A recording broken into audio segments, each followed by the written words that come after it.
Hello, my fellow Christian fiction lovers. Welcome to another video. If you have been with me or watching my videos since this summer, you would know that there were quite a few weeks this past summer that I was sitting on the floor kind of like this, just talking about books, and we're doing it again because I am on a trip to the US.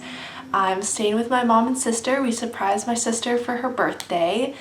And this is just where I am for the next couple of videos, and we're still going to be talking about books. Yep, I just feel like I can't start a video and not address a change in location. But today I'm going to be talking about my two most recent reads. These books did get me out of a pretty bad reading slump. I used to think that reading slumps weren't a thing that I would ever have to deal with, and then I started reading very consistently, all the time, and I would get to points where I just was like, I can't read anymore, and that happened recently, but these books kind of got me out of it. So, first book we're going to be talking about is A Reluctant Bride by Jody Hedlund. Overall, I would give this book 4 stars. I have read a fair amount of Jody Hedlund books in the past, and it's been pretty hit or miss. I read the Orphan Train series, which I really liked. And then I read another book by her that I wasn't really a big fan of, and so I wasn't sure how I was going to feel about A Reluctant Bride, and I ended up really, really liking it. I kind of want to get the second book because I have a feeling it's going to be about her sister, the main character's sister, but I'm not sure. I want to look up that one, and if it is about her sister, I think I will get it because I did really, really like the main character, Mercy, that was her name. This book basically follows Mercy Wilkins, who she knows she's boarding a ship to go to British Columbia, but she doesn't realize it's a bride ship until after she gets on it, and then her love interest is Dr. Colville. He's basically the ship's doctor, and yeah, she ends up helping him with some of the sick patients because she has some pretty good nursing abilities after living in the slums of London for all of her life, and I just really liked it. It was a very slow burn romance, I will say that. This is one of the slowest romances I have ever read. There were moments where I was just like, oh my goodness, just figure it out already. But I do think the way it was written was super sweet. I really liked the resolution. Yeah, it was also partially based off of a true story, but definitely a lot of creative liberties taken. I really liked it, and I would recommend it if you want something semi-challenging and just a sweet romance. Definitely lots of good conversation about faith in this book, which I obviously deeply appreciated. But yeah, that's my thoughts on A Reluctant Bride. Really liked it, and I would recommend it. Okay, and then the second book that I'm going to be talking about, I actually finished in one day, and I definitely think reading a book super quickly like that snaps me out of a reading slump in no time flat. When I fly, and I know it's going to be a really long flight, 9 hours over the Atlantic Ocean long, I like to read a book for most of the time. I'll watch maybe 1 or 2 movies and then read a book the rest of the time, and the book I chose was The Chair by James L. Rubart. I have read 2 other Rubart books and absolutely loved them. I read his bestseller Rooms very early on in my starting to read Christian fiction, and that book was absolutely stellar. 5 stars.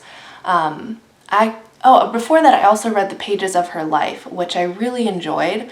And I kind of want to read it again because I feel like a lot of it went over my head. And then I picked this up in a thrift store actually this past summer.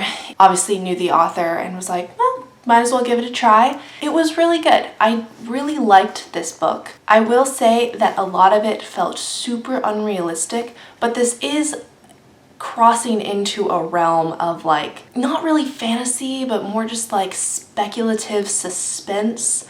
The last 25% of this book, I was like, there's no way that would actually happen. The first 75%, I was kind of like, oh, well, in a perfect storm, maybe. But the last 25%, I was like, no, that's so unrealistic.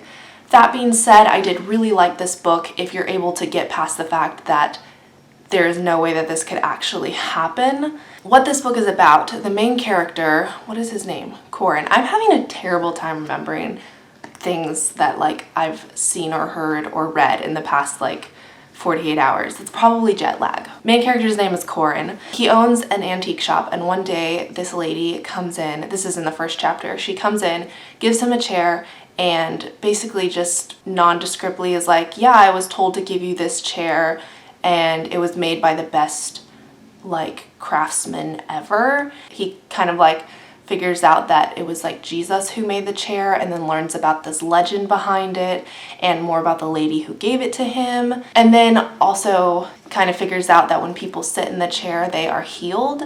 This book was a really good portrayal of how the demons and battles we face on our insides, like not physically, emotionally, can only be healed through the saving power of Christ. And so like he would sit in the chair and expect to be healed, but he didn't believe in Jesus, so it didn't work. And I just really liked how it wasn't about this like religious artifact that, oh, you touch it or you sit in it and it's healed, but it came to this conclusion that the chair only works if you believe in and have faith in its maker.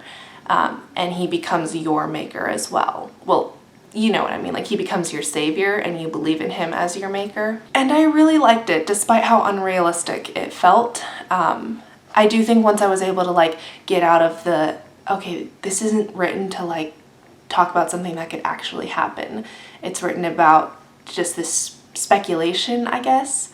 I don't know if speculative fiction is a thing, but it is in my brain. Like when I read books like this, that's what I would call them, speculative suspense. So those were the two books that I read in the last week.